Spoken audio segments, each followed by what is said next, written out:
So a bit of time now has passed since I made my first draft. I know a little bit more about the game and the players available, so here is an update for you.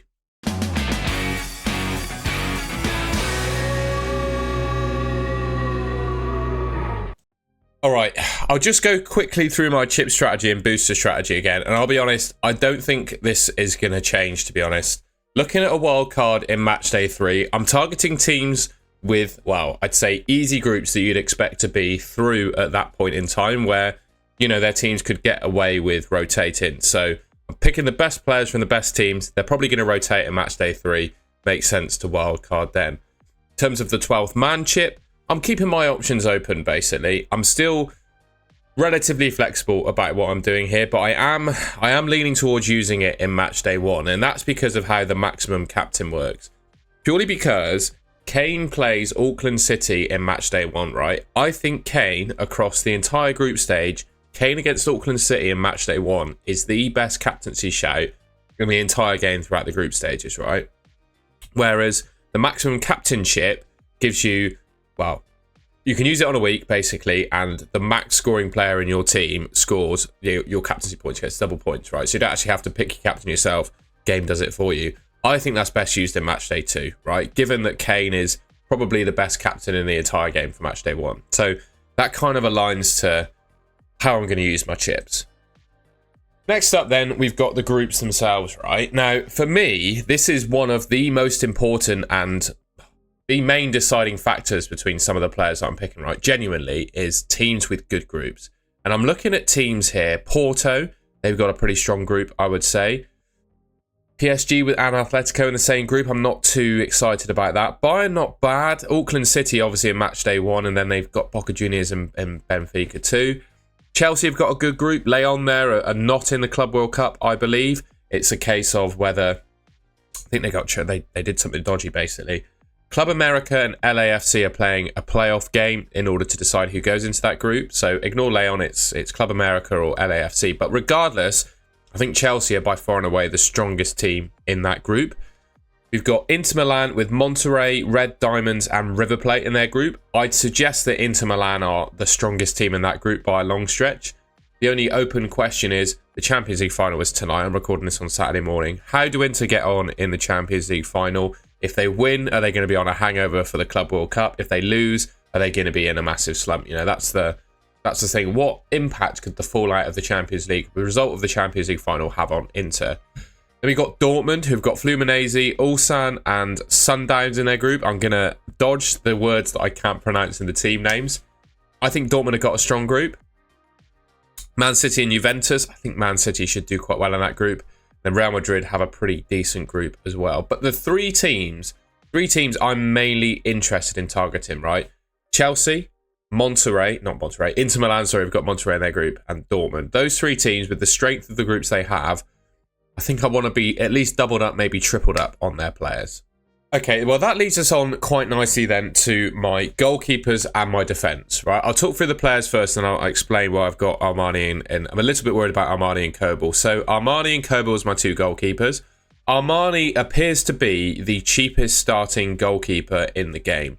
There are two 4 million goalkeepers I think are worth picking. You've got Marchessan, who plays second fiddle to Sergio Romero at Boca Juniors.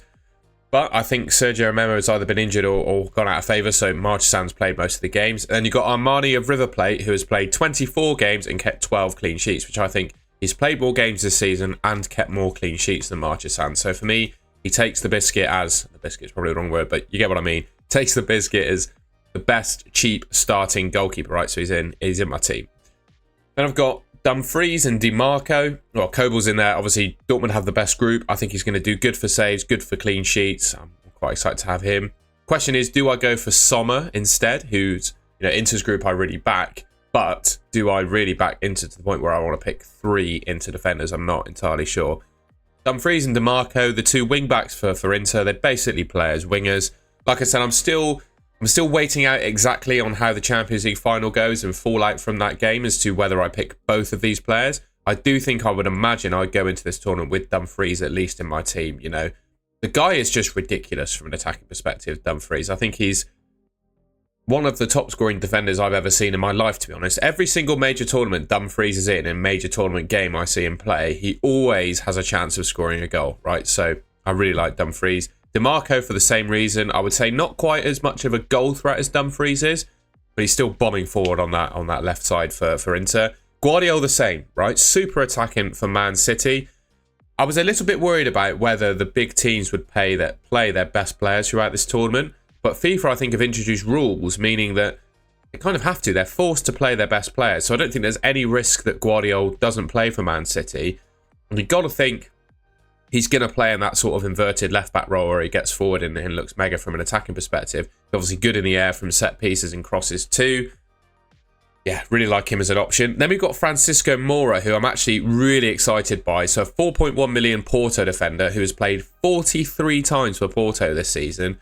He's 4.1 million. He's got 4 goals and 13 assists. So in his 43 appearances, 17 attacking returns and 12 clean sheets. I mean, he's had a mega season for Porto and he's only 4.1 million. I mean, what more could you want? And then I've got Ryerson as well of Dortmund. Same reason I picked Coburn. You know, I really like the Dortmund group. He appears to be the best Dortmund defender from an attacking perspective. So yeah, that was my justification for going for him, basically. I've got Armani and Coburn together. Now, the only concern I have about these two is they play on the same day in match day 1. So there's going to be I'm not going to be able to change up my goalkeeper at all. So if, you know, Coburn plays and doesn't score points, I can't switch into Armani or vice versa. That's the only worry for me for going for these two.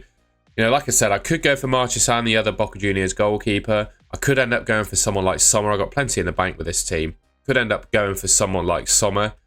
But yeah, as things stand, that's how I'm looking at the moment in terms of goalkeepers and defenders. All right, on to the midfield then. Similar reasons why I picked Coburn and Ryerson. You know, I think Dortmund have a fantastic group. I've gone for Julian Brandt. He had a really good end to the season for Dortmund. So yeah, I really like him as an option. Nothing more needs to be said, I don't think, about Brandt. Enzo Fernandez, I really like because I think he'll adopt some attacking positions for Chelsea. And not only that, I think he'll be really good for ball recoveries too. And I can't imagine he's going to be all that popular in the game. So I think Enzo Fernandez, I'm hoping across the group stages, will do quite well for me from an attacking perspective. He's going to play every game. I think he'll do well for ball recoveries. And I'm hoping he classes as a differential so that basically if he gets ball recoveries in a game, he's going to score extra points for being a differential. That's one thing to think about the midfield as well, is the ball recovery points and the differential points, right? You could have a low percentage owned midfielder who is really good for ball recoveries and is a differential, and he gets the bonus points for, I think it's 4. You get extra points for, you know, if you're less than a certain percent ownership scoring 4 points or more in a game. If you pick up the ball recoveries and you're that percent owned, you're going to get as many points in the game as a midfielder that scores a goal. But I think those kinds of players could be really, really good. And I think hoping Enzo Fernandez is one of those that ticks that box. Then I've got Mastan Tuono, who I just can't put him at 4.1 million. You need to see his price there. I just can't ignore him as an option. He's on penalties and free kicks for River Plate. 19 games this season, 7 goals, 4 assists. So 11 attacking returns in 19 games. And he's 4.3 million. It's a bit of a joke, to be honest. There's also Rodrigo Moura of Porto as well. Again, thinking back to those differential bonus points, I think Mastan Tuono is going to be one of the most popular players in the game going into the tournament because, well, people will cotton on to his stats, see his price, and just want him in their team. And the fact he's on penalties and free kicks, right? Rodrigo Moura, I'd say his numbers aren't quite as good per game, but I'd argue he plays for a better team, and he might qualify for those differential points. I think both of these players are going to play. I've gone for Mastan Tuono because I just like the fact he's on penalties and free kicks, but obviously Rodrigo Moura is a decent alternative and might be a differential for those bonus points. I went for Michael Elise of Bayern Munich with that first fixture against Auckland City in mind. I trawled through the Bayern Munich midfielders and I had a look at their numbers, and Elise was the one that put up the best data this season. Musiala, Sane, Coman, you know, they're all in and around the same, but Elise was just a little bit ahead in terms of both goals and assists, so I've gone for him, targeting that first great fixture that Bayern have. And then I went for Cole Palmer, who obviously had a disappointing end to the season for Chelsea, played really well in the Conference League final, and I think against lesser opposition that he's probably going to be facing compared to the Premier League in this tournament, he's going to do really well. He's obviously on penalties, free kicks as well, so yeah, really like Cole Palmer, really like the Chelsea group, so I've gone for him in my team. Up front then, at the moment, I've got Kane, who I'm probably going to captain against Auckland City, although we'll change the captains as the day goes on, obviously, as the match day sort of lays out. Mbappe, it's a question really as to whether I go for Mbappe or Haaland. I must say, he hasn't had a Ballon d'Or level season, let's be fair, in his first season at Madrid, has Mbappe. But neither has Haaland at Man City. I do definitely want one of the two. And you've also got Guirassy of Dortmund in there. I'm currently tripled up on Dortmund, but you could go for Guirassy as well if you wanted to. Yeah, that's kind of... I've got 3 players for that one spot at the moment. So far, I've gone for Mbappe because I'm a little bit scared of his ownership. His ownership is going to be ridiculous when the game starts, right? And if he does well and the other player I have in my team doesn't, that's really going to punish me. So I think I'm going for Mbappe. And then we've got Agihawa, who I'm sure he probably has a nickname that's more easy to pronounce than that. But this guy... I think FIFA have done a little bit of an error, or made a little bit of an error in terms of pricing up these Porto players. You've got a minimum price defender, a minimum price midfielder, and a minimum price forward that are all exceptional in terms of their numbers this season. This guy, he's 4.2 million, and he scored 25 goals this season for Porto, right?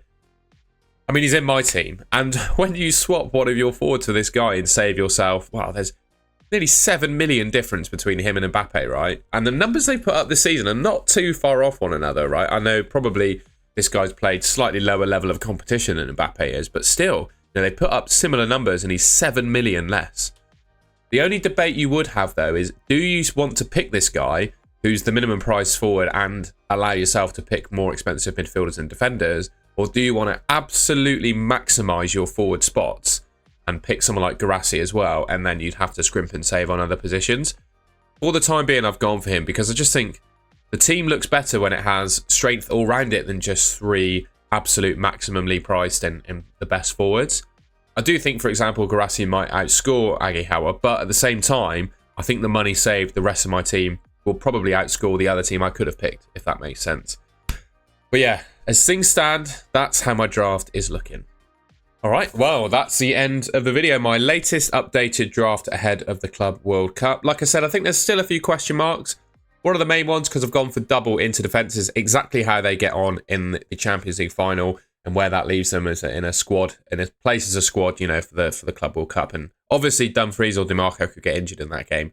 I'm uploading this at, well, it's currently 8:30 AM on Saturday morning, so we've got about 12 hours to go until the Champions League final.